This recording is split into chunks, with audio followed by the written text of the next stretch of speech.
The actor Will Smith, over this past weekend, just like you, probably, I have always been a fan of Will Smith. He's a very charming guy. I've always held him in high esteem. He's likable. I haven't liked all of his movies, but as far as the man himself, I've always held him in high esteem. But over this past weekend, Will Smith, the actor, made international headlines by showing all insightful people in the world just how shockingly unhealthy he is. One of the presenters, a comedian by the name of Chris Rock come out. He was a presenter. He come out to tell some jokes, which is his job as a comedian. In the course of doing his job, Chris Rock told, it was a joke that Chris Rock told related to Will Smith's wife's short hair. It was a really mild joke. The joke itself was not obscene or anything like that. That's when Will Smith, knowing that millions of people are watching, millions of families, I should say, he knows that he is sitting there in the front of this auditorium, and now knowing that this is one of the biggest events of the year, the biggest formal events of the year. He's surrounded by people of high esteem in his industry. Knowing that he's on the world stage, gets up out of his chair, walks up onto the stage that he has not been invited to come up on. He walks up to Chris Rock. Cameras rolling, the world watching. Chris Rock is laughing. Chris Rock seems to think Will Smith is coming up to give him a hug or something. He really does. He's laughing, like in good humor, but you're wondering like what's going to happen here. He kind of even leans forward like he's going to get a joke in response to his joke, or a hug or something like that from Will Smith. So I want you to imagine this. Chris Rock is there on the stage. Now, he also is fully aware that the whole world is watching. Will Smith, who was just laughing just a second ago and still has a smile on his face, I should point out, but the smile now is not a smile, it is a smirk. So Chris Rock is also doing his job exactly how he's supposed to do it, exactly how comedians work, knowing that the whole world is watching. Chris Rock has performed his duty exactly as a million comedians before him. So he has no reason to suspect that he is about to be the victim of any type of violence whatsoever. He's watching Will Smith approach in good humor, again, because he has no reason whatsoever to suspect anything otherwise. And it's in this state of trusting vulnerability and Chris Rock in front of millions of people, millions of families and children. It's in this state of trusting vulnerability that Will Smith, without saying anything, and by complete surprise, with force, open hand slaps Chris Rock hard enough across the face that the blow can be heard throughout the auditorium. I couldn't believe it. I got sick to my stomach when I saw it. I couldn't believe it. Will Smith does this on international television, fully aware that there are millions of people, not just people, but families with their children watching this. Then Will Smith turns around. He turns his back on Chris Rock after just having physically violated him, and with a gigantic smirk of self-satisfaction on his face, proudly saunters back to his seat. Do you know why he can casually saunter back to his seat?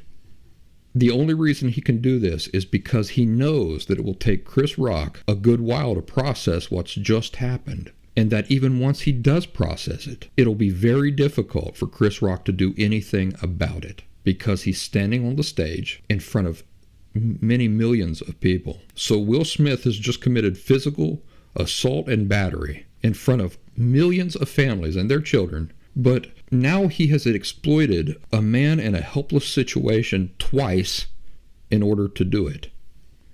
Will Smith commits this obnoxious, cowardly act, exploits a situation in a cowardly way, and then saunters back to his seat casually with a smirk of satisfaction on his face. Now Smith gets back to his seat, and Chris Rock is understandably struggling to process this, to know what to say or even how to continue. It's in this state of trying to maintain his composure, maintain an air of dignity, and at the same time search for the right things to say, that Will Smith goes at him again, but this time by screaming obscenities at the top of his lungs from his seat, while the hundreds of supposedly high-class, refined members in attendance watch on. Do you think that he felt enough remorse to say, yeah, I probably should leave? No. No, he did not. Now, remember what I said. It is that we're trying to draw obvious conclusions about, it's very easy to get lost in the shocking details of each of these things, but our purpose is not just for the sake of feeling outrage. The real purpose here is to draw obvious conclusions, remember, about what sorts of attitudes this necessarily has to mean that Will Smith lives with and is walking around with. So we're looking at each of these things and we go, this is not just something that he woke up today and says, well, I'm going to do. This is a reflection of his attitudes, the attitudes that this man really lives with. Have you heard of my law of genuine attitude reflection? I highlighted it in an orange slice.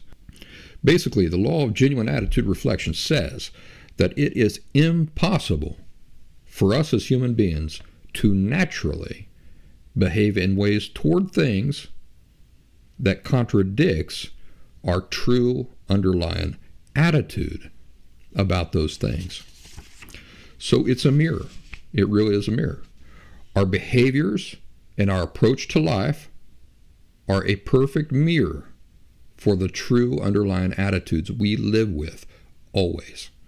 You observe one's behaviors and interactions with the world, and you can draw accurate, obvious conclusions about the very real attitudes that they live with. If I naturally do everything I can to avoid dogs, let's say, this is a perfect mirror for the nature of what my true underlying attitude is toward dogs. It's impossible for the two things to contradict each other.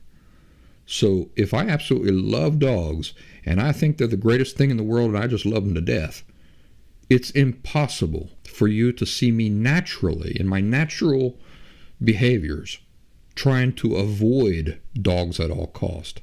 You see, that's contradictory. If my true attitude is that dogs are just the best thing in the world and I love them, then what you will naturally see in my behaviors and my approach to life is not an avoidance of dogs. No, you would see the exact opposite. I'll actually go out of my way to interact and mingle with dogs, to own dogs and those sorts of things. So what obvious conclusions can you draw about the attitude that Will Smith lives with from the fact that he got on a stage that, first of all, he was not invited to? I want to ask you, have you ever gone to a play? Have you ever gone to like a Broadway play or anything like that? You're just in the audience, and the actors all come out, they all start doing their thing. Now, I want you to think about the gall, the absolute gall and arrogance it would take for you to say, well, I'm as welcome on that stage as any of them are. So what obvious conclusions can you draw about the attitude that Will Smith lives with from the fact that he looked at that stage and said, I can walk right up on that stage. I haven't been invited onto the stage. It's not my turn on the stage. It's his turn on the stage, but I'm going to walk up there anyway. During a live show, it's worse than if you and I did it. It's worse than if you and I did it. Forget that he's a celebrity.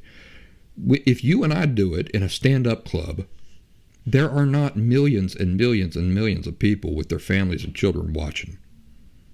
So Will Smith did this knowing that the world was watching. And he said to himself, it's okay anyway. I'm entitled anyway.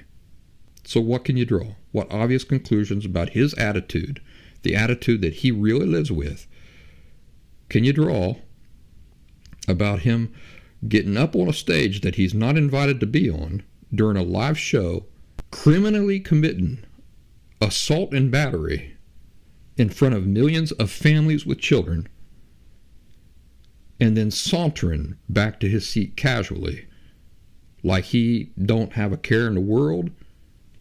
If you're just an observer and you go, I wonder what attitude Will Smith lives with. He's a humble person who does not feel entitled to whatever he wants. Or is this evidence of something else, a different type of attitude, the type of attitude that says that I am entitled to do whatever I want to do? Do you think that he lives with the attitude that the world exists for everybody and that nobody is better than anybody else? Or do you think that he lives with the attitude that the world exists for him first and foremost, and that everybody else is just characters in it that exist for him? Which one matches the evidence? Which one better matches the evidence? Well, I'll let you chew over that using the law of genuine attitude reflection as your guide. And those are just a couple of the questions that, I come up with off the top of my head that you could ask in your analysis. There's no way on earth that, and this show is going to go over so much already, just because of the nature of it. There's just too much to draw from this.